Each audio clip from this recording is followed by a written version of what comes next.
Mamacita, Oji mamacita, tu penses de qui, de moi, de nous, pour toi je redescends massa. Vas-y mamacita, Oji mamacita, en plein ensemble je t'ai dit j'étais à travers les miningas. Oji mamacita, tu penses de qui, de moi, de... Et Service SRL, la solution rapide pour toute activité des transactions immobilières en République démocratique du Congo. Vente, achat, gestion, estimation, mise en location des biens meubles et immeubles, contactez-nous au plus 243 85 27 79 630. Vous avez une parcelle à vendre, un terrain, une villa, une Oji mamacita, tu penses de qui, de moi, de nous, pour toi je redescends massa. Vas-y mamacita, Oji mamacita, en plein ensemble je t'ai dit j'étais à travers les miningas. Oji mamacita, tu penses de qui, de moi, de nous, pour toi je redescends massa. Oji mamacita, en plein ensemble je t'ai dit j'étais à travers les miningas. Quand je pense à toi, je suis pas allé, je suis BG encore. Tu t'en fous de mes reproches et de mes erreurs qui sont moches. La bonne j'arrange mes souvenirs dans la rage, je deviens rage. Quand je suis dans le... Mbote libota na ngai, mbote na bino. Donc awa toza na boulevard à Lumumba. Toza na Massina Pascal quartier 2. Donc a tokiti na maison communale au bébé ngara arrêt maison communale BKTF. Au Tokotisco Prince au ya BKTF. Donc bomoni na gauche maison communale de Massina. Tozo avancé.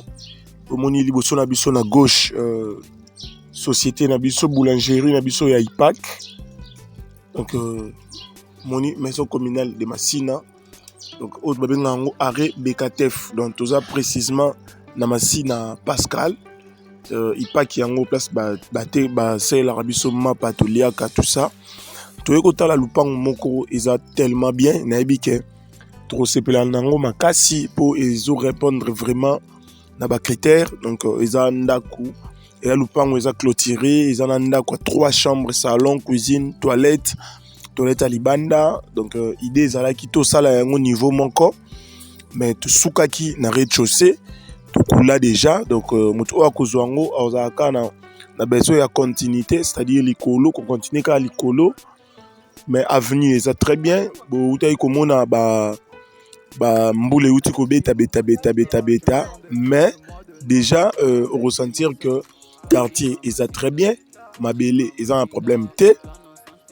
Nzela ils ont un problème té. Donc nzela ils asphalté ndé tout le monde asphalte.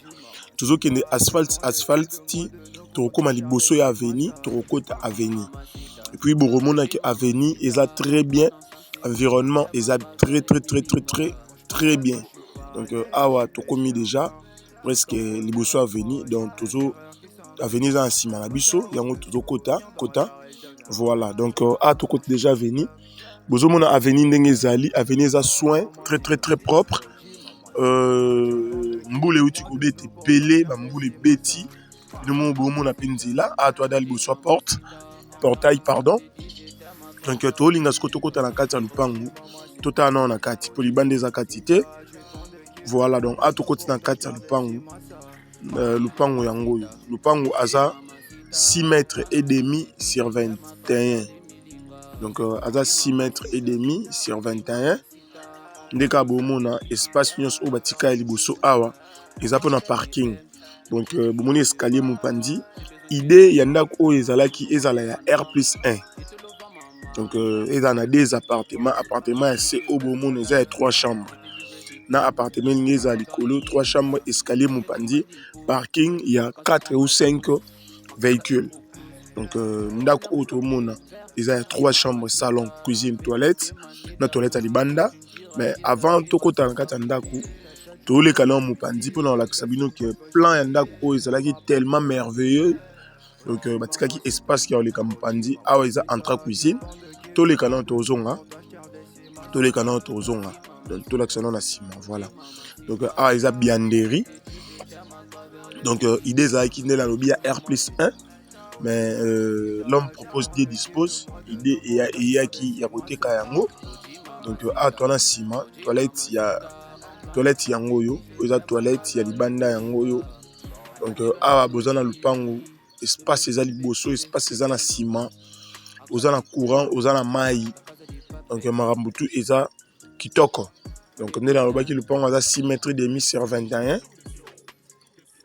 Lupango oyo donc bomoni likolo espace yango ezalaki mpona kotonga likolo. Donc idée ezalaki déjà pe babandaka déjà plan ya komata likolo, mais toyaki kozwa idée ya koteka yango nde yango moni toaretaki misala. Mais na minute oyo ndeka tolobaka toujours soki bomoni to poster lupango tosali vidéo ya lupango, c'est que propriétaire a mposa mbongo, donc c'est que toza na mposa ya mbongo. Bon, tokota na ndenge ya cuisine, tokota na kati ya ndako, tolakisa bino kati ya ndako po tolobaki libanda eza kati te, tokota na kati. Voilà, donc tokoti cuisine ya ndako yango yo. Cuisine eza très bien na ba faïence, eza vraiment spacieuse, donc eza na dimension yango ya bien. Tokoti to na couloir yango yo na kata ba chambre tolobaki tokokota te pona confidentialité na intimité, to relaxa yango te, mais to relaxa de to relaxer cuisine, couloir, to kota salon, magasin. Donc salon yango yo le ndako eza très bien, na kati eza propre, donc il y a na carreau eza kitoko vraiment. Donc bon mon salon déjà munene, ça eza bien, biloko ndako eza ya kokoka. Donc puis awa bomoni peinture eza ya bien, couloir yango place ba chambre ezali. To le kalekara moi mukie pour en pesa moi image. Voilà, donc to bimimba mon reçu na ndenge ya cuisine. Donc lupango oyo bache yango $45,000 à discuter. Donc na bandeli lupango oyo bache yango $45,000 à discuter.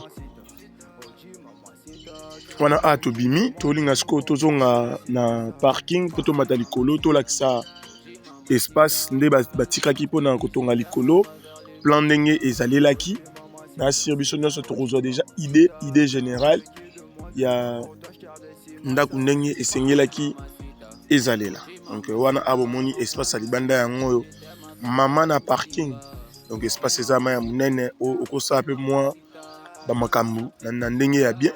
Bon wana tokende siko na escalier to mata likolo to lakisa likolo ndenge ezali. Voilà, donc wana tomati likolo yango. Donc awa plan ezalaki ezala des appartements jumelés, donc 3 chambres na C, 3 chambres likolo, mais 3 chambres ya C déjà ici là, 3 chambres ya likolo yango nde esengelaki esalema. Donc oyo eza vue ya likolo ebongoni escalier yango yo. En fait vidéo auto sali eza vidéo moko en attendant, parce que drone na biso na ba caméra ba déplacer ki nango moké ba kende ko tourner ba clip moko na mboka ya Brazzaville. Donc tozo zela ea yango to sali vidéo oyo et puis ça idée na image soki ba matériel na biso to salela eye bozwa image ya qualité o bolingaka, bozwa image nde bolingaka likolo ba mamunyoso. Mais to 8 ans ya otambola pona kolakisa bino quartier avenue mamunyoso ndenge ezaleli. Donc wana biso to suka awa eza $45,000 à discuter. Pona ba o ba roza intéressé to salindeka to salara to bengani to kutani totali yango, et puis to koyeba comment évoluer na dossier. Donc c'est un peu ça na o etikali. Bonne chance à tout le monde. Pour na ba o ba roza la vivement intéressé. Merci beaucoup.